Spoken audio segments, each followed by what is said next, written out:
Welcome to I-24 News National Security Podcast in partnership with INSS, the Institute for National Security Studies. I'm your host, Nicole Zedek. Each week, we'll have an in-depth discussion with expert analysts on some of the most pressing national security challenges facing Israel today. So, let's get started.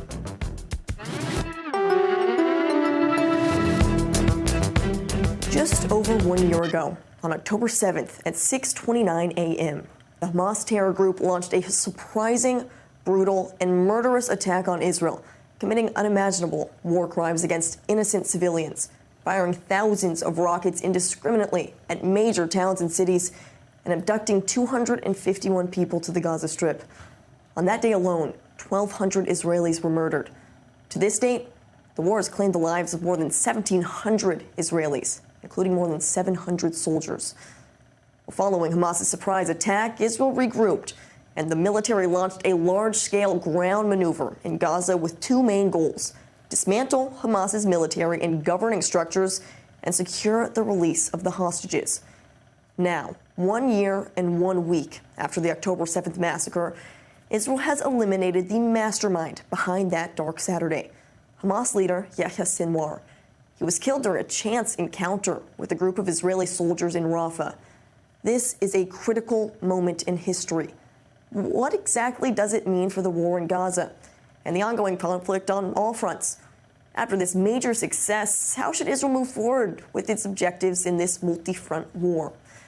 Well, to answer all of these questions and more, I want to welcome my guest, Ofer Shelah, senior researcher and director of the Israel National Security Policy Research Program at the INSS and former member of the Israeli Knesset Foreign Affairs and Defense Committee. Ofer, thanks for being with us on the podcast. Thanks for having me.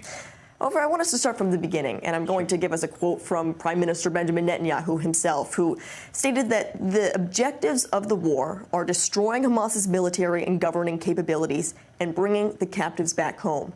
1 year later, have we accomplished these goals, and are these goals even something that we can accomplish?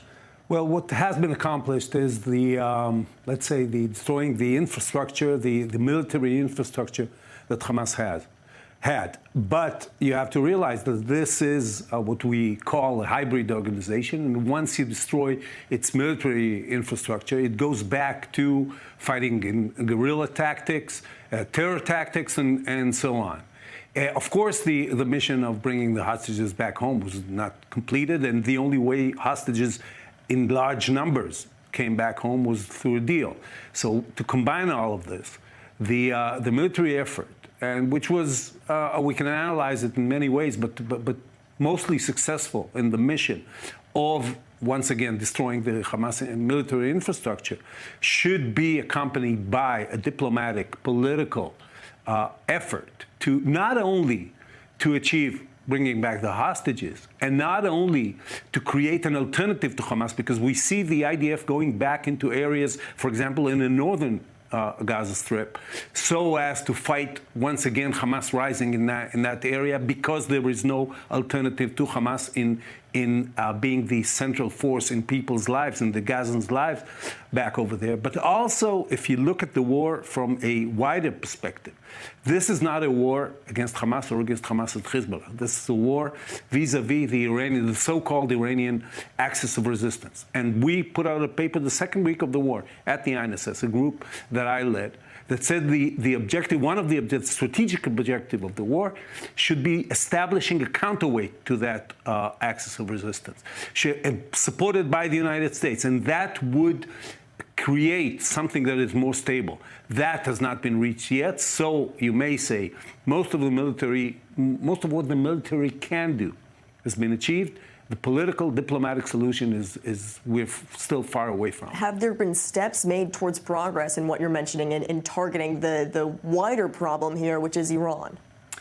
It's not Iran. Iran is, of course, at the center of the axis of resistance, but it's the whole axis. And the axis, first of all, as a physical entity, where Israel has been fired upon from Yemen and Iraq and Iran and Syria and Lebanon. And, of course, Gaza and the operations going on in the West Bank all the time. But Also, the axis of resistance is an idea to stifle Israel, is an idea to create a situation where the whole Middle East is tilted that way. And that has not been achieved yet. We are in a position to achieve that, not only because of what we did in Gaza, but also due to the blows, that Hezbollah suffered, including decapitating most of its leadership, including Hassan Nasrallah. But that has to be done in diplomatic ways in order to be stable. And this is, I don't see us any closer to that than we were on October 8th. Well, in the midst of all of these military gains that you mentioned, specifically inside Gaza, it seems that every step of the way, Israel has also been met with a lot of not only political internal pressure, but outside international pressure as well. Even for the prime example being all eyes on Rafah, all eyes telling Israel not to go into Rafah, yet it was in Rafah that Israel, 1 year later, eliminated Yahya Sinwar. And so this battle that Israel also faces to complete their military goals amidst all of this international pressure, that also leads to many challenges. You'll excuse me, but this is, I know most Israelis think that way, but I think it's rather narrow to look at it that way. First of all, we would have killed Yahya Sinwar one way or the other. We killed most of the Hamas leadership in other ways, and we would have found Yahya Sinwar sooner or later. And actually, going into Rafah is a very good example because what the Americans have been telling us since the beginning of the war is that if we want to reach the diplomatic solution,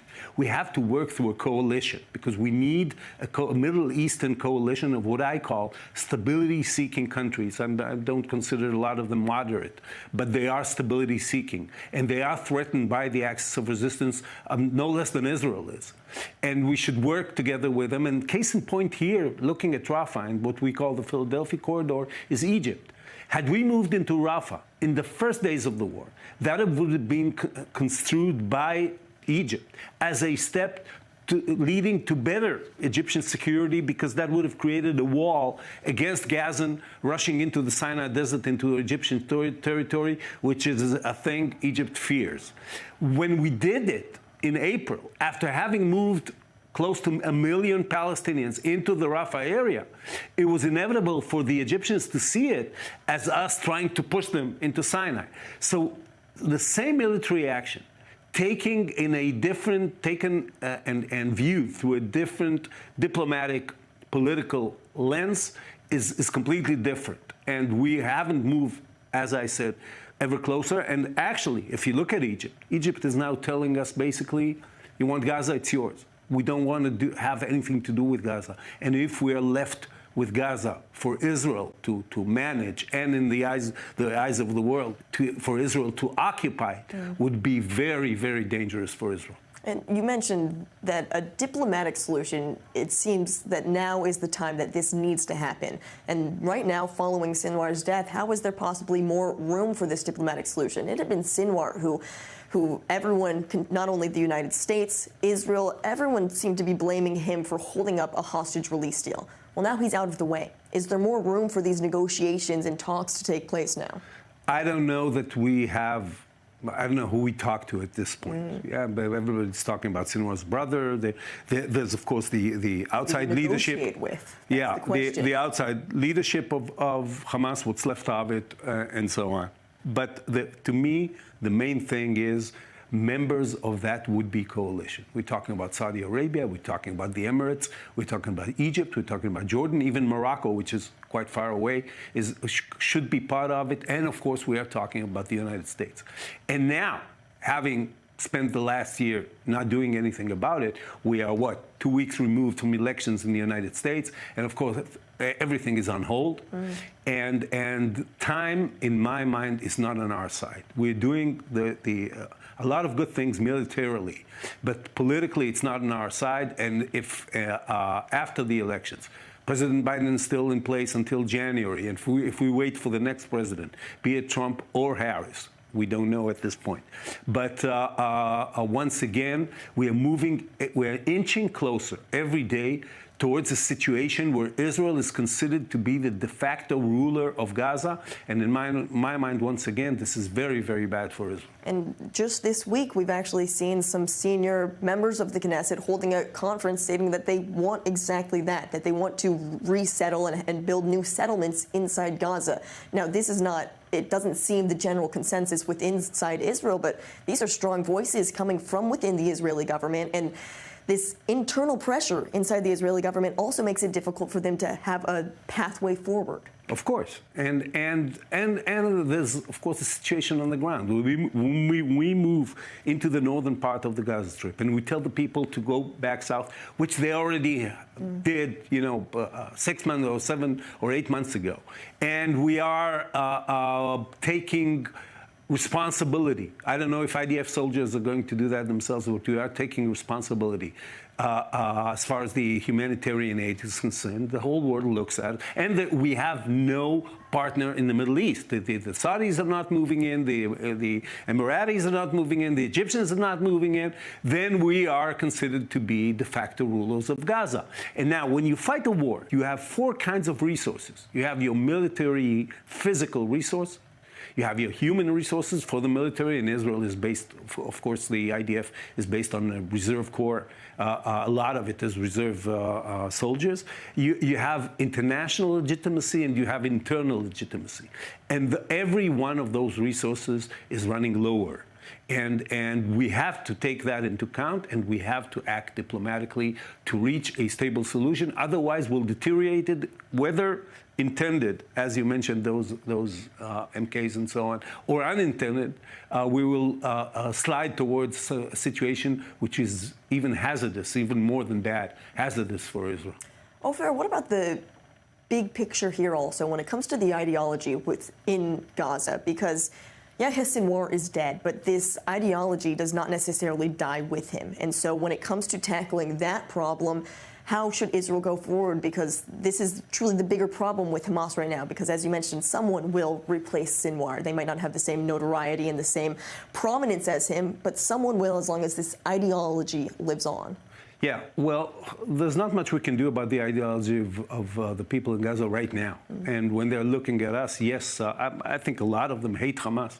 I think a lot of them think that Hamas has, brought misery and calamity upon them. And we're seeing more of that unrest as the war continues, because they see the catastrophe that they've caused inside Gaza. Yes, but the perpetrator of that in the eyes of the Gazans is Israel, which, there are over 40,000 dead. There are millions or definitely hundreds of thousands displaced, and so on. So they will not become Zionists. I don't expect that soon.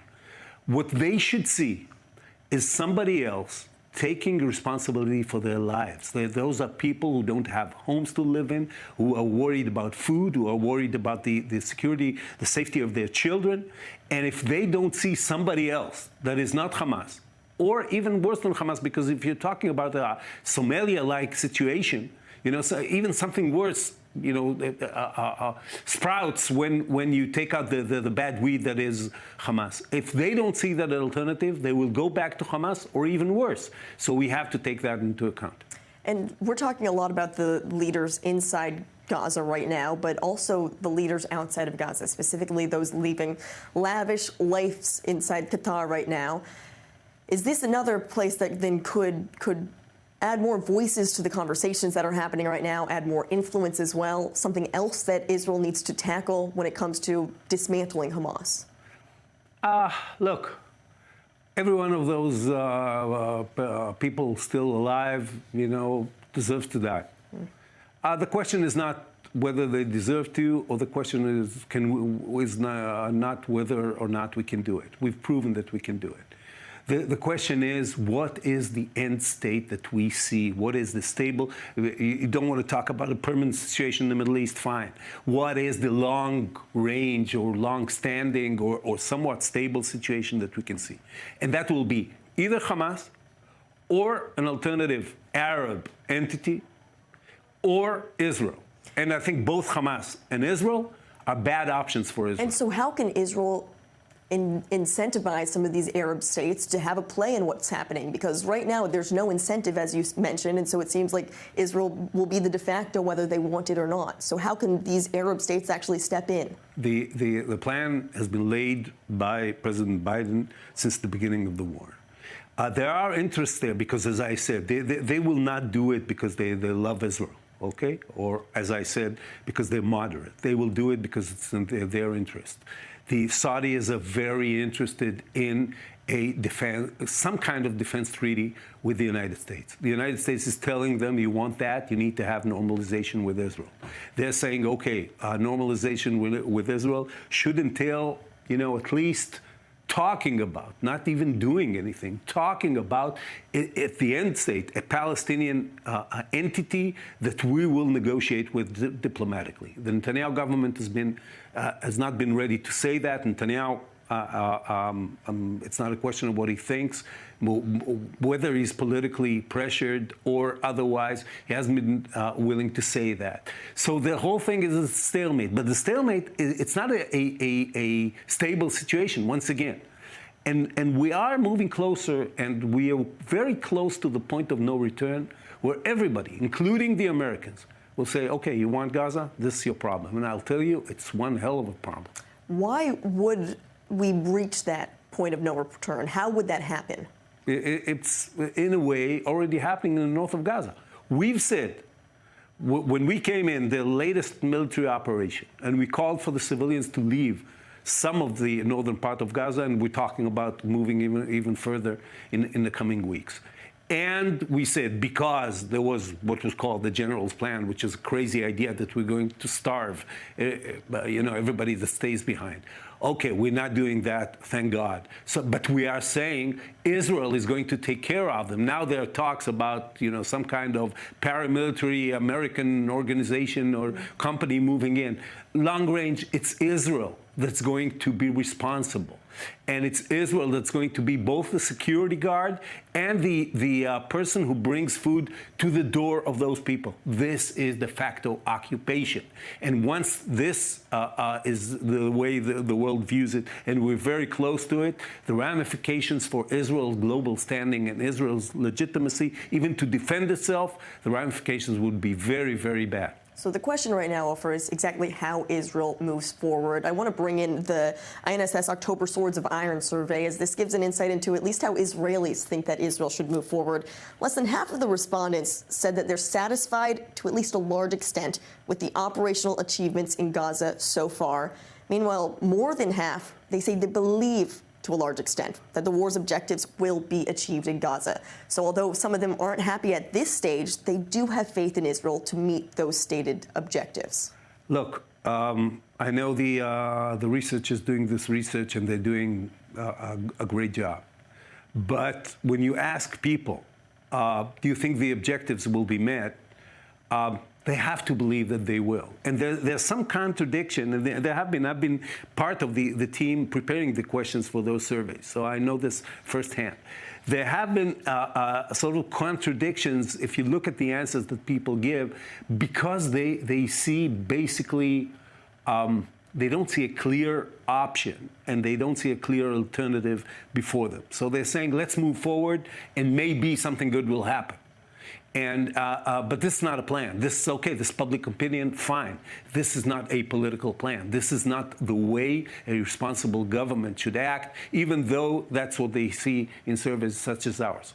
So now with this critical moment, it seems like there's a turning point for Israel to truly move towards more of a diplomatic solution and state that our military objectives are won. The man with the major target on his back has been eliminated. So how does that pivot start, and how should Israel seize this vital opportunity? Look, and I have to tie this up with what's going on in Lebanon, because we are now in a situation where I think it's possible for us to reach a deal in Lebanon, which will be a major victory for Israel, because we have had major military achievements in Lebanon. And the victory would be removing most of the threat that Hezbollah was on October 6th. And as we know, had Hezbollah joined Hamas on October 7th, we would have been in dire trouble. Okay? So most of that was removed. And we have to move. And what I'm saying, I'm saying we have to. I know the Israel government will not do this. But I think that there should be a link between Lebanon and Gaza, and I think we should move towards a comprehensive, not solution, but some kind of arrangement, which once again will be the founding stone of this coalition, of this amalgamation of forces vis-a-vis the axis of resistance backed by the United States. Because there's another point here. Both President Obama and President Trump, the one thing that was common to both administrations was moving away from the Middle East. And I think this was a cause of major problems in the Middle East. The fact that the United States was seen for over close to 15 years as running away from the Middle East. We are in a point in time, because of various reasons that I don't want to get into, where the United States is saying that we see the Middle East as part of our the global structure that we would like to see in the global competition for power. And a lot of that has to do with Iran supplying Russia with arms in the Russia-Ukraine war, and with Iran and Saudi Arabia, reinstating their ambassadors in Riyadh and Tehran, sponsored by China and so on. The United States is moving back in. A new president, and there will be a new president come January, a new president might move away from that, might move back to the Obama or Trump policy of moving away from the Middle East. This is a major problem for Israel, because we need the United States here. So things should happen. They should happen fast. And I think that would, in the end, that could constitute something that would be a major strategic victory, that would put Israel in a better strategic situation than we were on October 6th, even though we suffered the worst day of Israel's existence on October 7th. I think that's a great way to look at it as well, because even though Israel did suffer the worst day in existence on October 7th, look at all of the military gains since then that Israel has been able to accomplish. And so I think that's even what we're seeing from some of these statistics from the INSS. Many of the civilians agree that these gains, eliminating Yahya Sinwar, eliminating Mohammed Def, eliminating Hassan Nasrallah, all of these terrorists who have been terrorizing Israel for decades, over the course of the year, they've been eliminated. But there's no clear picture for how Israel takes these gains and uses it to their advantage. Yeah, I was in the officers course many years ago, but back then, and I do believe it's there now, there was on the wall in the mess in the officers training camp in south of Israel, there was the famous dictum by von Clausewitz, who said that war is policy by other means. We are conducting war. We haven't shown the policy. We haven't shown what it's erroneous to call that the day after, because day after implies that, you fight and there's the day after. No, this is the framing of the war. This is the goal that you want to reach. Otherwise, war is just, destroying things and killing people. And we should show that, and we should move toward it, and we also should move toward it. And I talked about resources and the dwindling of our resources. A lot of our internal resources are dwindling as well. Our credit trading has moved down. Our reserves, which come from the sectors of society who also produce a large part of the GDP in Israel, large part of Israel's exports, and so on. They've been, for a lot of them, have been in service for most of the past year. Israel should move back into a stable situation, both internally and security-wise. And I think the kind of movement or the kind of deal I'm putting here is a way to get there. A forever war is certainly in no one's best interest. Not in Israel's, definitely. Ofer, as we're wrapping up, I want to do a quick rapid-fire round. I'm going to ask you some quick questions and just give me the first thought that comes to your head. Okay. First, can Israel achieve its war objectives right now? It can, but it has to change politically almost 100%. And what about Hamas? Can they survive long-term without Yahya Sinwar? Yeah, but Hamas will survive as an idea. Hamas is supported by a large portion of the Palestinian population, even in the West Bank, not only in Gaza. Will Hamas survive as a military organization? We can make sure that it doesn't. Well, this is my next question. Which is harder to eliminate, Hamas's military capabilities or Hamas's ideology? No, Hamas's ideology, we won't be able to eradicate it, even though we want to. Ofer, if you could give me one word, how would you describe Yahya Sinwar? He's a murderer. He's a murderer. He was a murderer. He was a psychopath. And he had this idea. I know this is not one word. Well, not one word, but I appreciate it. He had this idea that he was going to set the Middle East on fire. And killing Yahya Sinwar is not enough. We have to eliminate the idea that the kind of horrendous action that he and Hamas perpetrated on us on October 7th could set the Middle East on fire and burn Israel. We have also to eradicate that. Well, on that one final note, how would you describe the feeling and the sentiment inside Israel right now? I think it's apprehensive. I think we haven't yet dealt, because there's constantly things are going on. We haven't dealt with the collective psychological effect of October 7th and the year that passed. But being, I dare say, older than you, I'll say this. I was 13 years old during the Yom Kippur War, and the Yom Kippur War was a similar shock. And, there weren't close to 900 civilians murdered and raped and kidnapped. But in the war, we had over 2,500 casualties, and there were 3 million people in Israel. Okay, so it's a much smaller community. And this created a shock that changed Israel for the good. And also politically, we had political change for the first time in Israel's history 3 years after the war, and also personally for a lot of people. I think we can start, once the war, I can't say be over, but this kind of settlement that I'm talking about is in place. We can start moving forward, and I do believe in our capacity to move forward. Let's certainly hope so. Ofer Shelah, I so appreciate you joining us on this episode of the National Security Podcast. Thank you for being with us. My pleasure. To all of our listeners, this is the latest edition of the National Security Podcast. Thanks so much for tuning in.